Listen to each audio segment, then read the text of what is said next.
Year bearers of the Aztec and the Maya. The study of the astrology related to the counting of the years upon the Mesoamerican calendar leads us directly into the controversial study of the counting of the exact year dates found within all calendars from ancient Mexico, and invites an argument pertaining to the calculations of those calendars' actual chronological dates that are in part to be found within the Mayan and Aztec chronologies. This study also demands a review of the academic misconceptions that have been published about the counting of the years within the 52-year cycle and how it relates to a massive 1,508-year return cycle.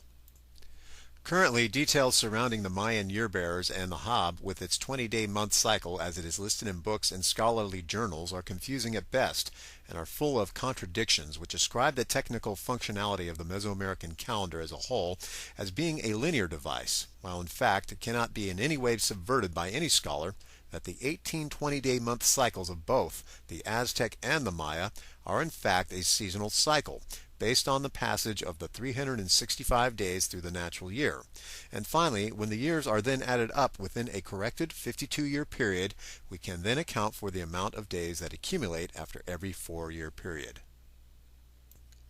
In the true Mesoamerican chronology, this happens with the extra supplementary days that are to be systematically added at the end of each 52-year era. This keeps the 20-day month cycles in line with the seasons as necessary, and therefore helping to imbue the 18 symbols of the year with their traditional intended meanings. This then also accounts for each 20-day symbol as having a special correlation with the positions of the heavens at the time of each 20-day ceremony. Moreover, with the correct intellectual assessment of these 18 20-day month symbols of both the Maya and the Aztec as having been originally created as star glyphs, which represent constellations, there then should also be available to the student some degree of evidence provided towards the historical fact of the calendar's intended seasonal functionality.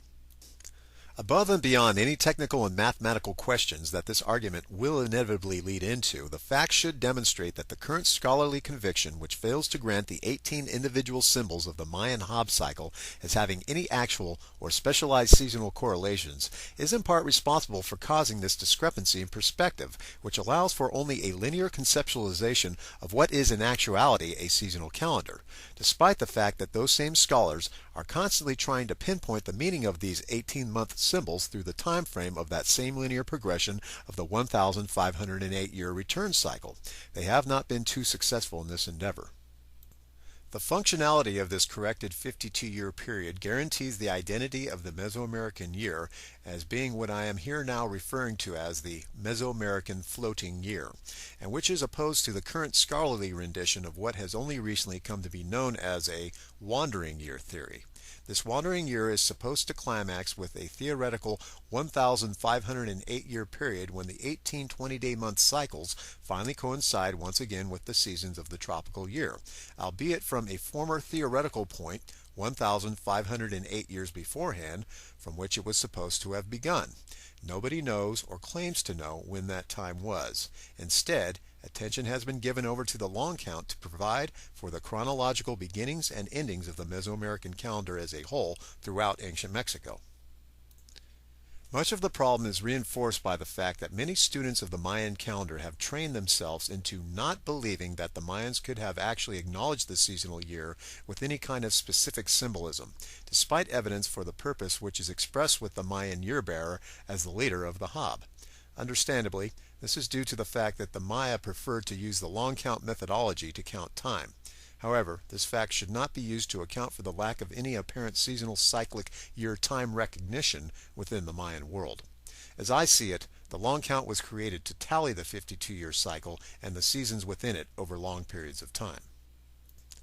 But instead of recognizing a seasonal cycle, what happens is that the authors of today tend to rely on the vagueness of the ancient Mayan iconography and the mathematical handiwork of the long count to demonstrate that the 18 symbols of the Mayan Hab cycle have no intentional relationship to the seasons of the year, and are just as well fitted to be perpetuated backwards throughout the various stations of the 365-day year over a period of 1,508 years. And thus, for that matter, granting these 18 symbols a kind of undifferentiated metaphysical quality, which allows these 18 symbols a kind of vague universalism, which befits the lack of critical examination that they are currently receiving.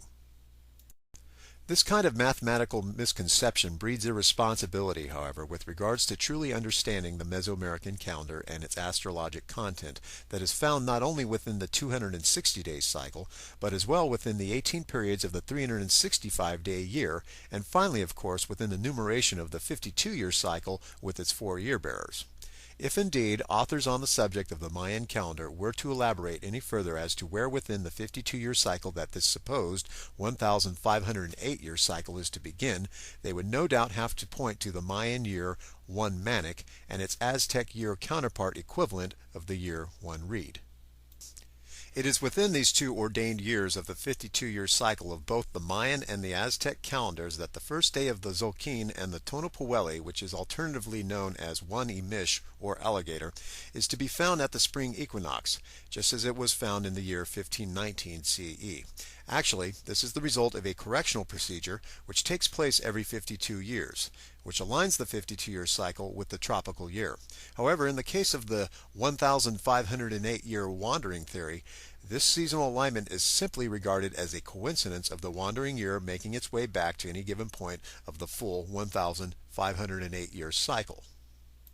Nothing special is noted of any part of the 1,508-year cycle, therefore leaving every aspect of its alignment as simply a coincidence that is supposedly to be corroborated and stratified by the linear alignments of the long count, and thus we are simply left with the intended importance of 2012 and the supposed ending of that Baktun cycle on December 21st within that year of the Gregorian calendar. Take special note as well that nothing is ever said of the fact that this Baktun ending, or the Baktun rollover period, actually happens in the Mayan year of 1 Caban. This fact of the Mayan calendar remains true and cannot be denied, whether or not there is ever to be a 52-year correctional factor acknowledged by the students of the Mayan calendar.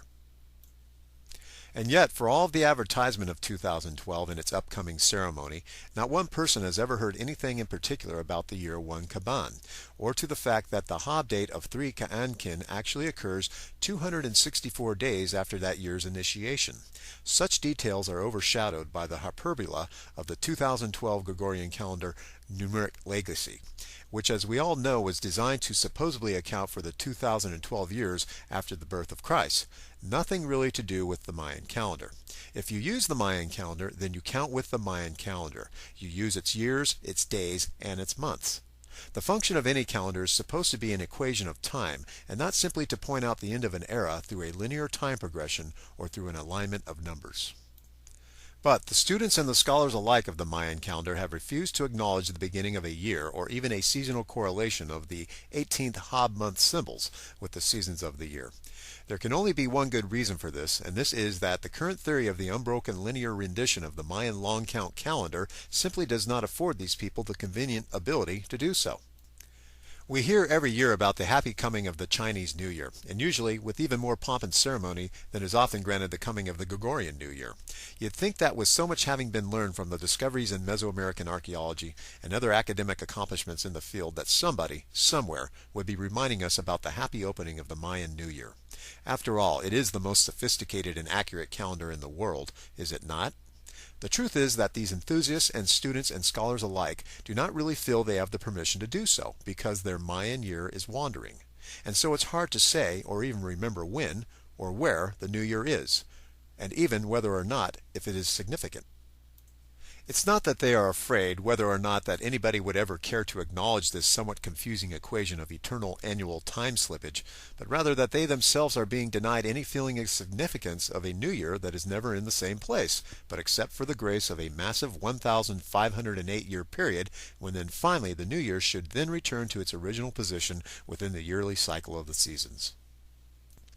As I have pointed out, the reality of the matter shows that the alignment of the Tonopaweli to the spring equinox is the most significant of all astrological factors related to the Mesoamerican calendar, and which is to some degree acknowledged with the prophetic return of the Quetzalcoatl in the year 1 Reed. And this, of course, turned out to be 1519 CE. If one would care to look to their favorite Mayan internet date calculator, one would discover, however, that the date 1 Emish or 1 alligator was actually not quite at the spring equinox, but instead 1 day off. I believe that I have the answer for this interesting fact, which shall be revealed in due time. But for now, let's just acknowledge that the date of March 23rd, 1519 CE was the day 1 Emish, 1 alligator, and was the 237th day of the year 1 Manic and the 14th day of the 20-day Hab of Kia, meaning deer.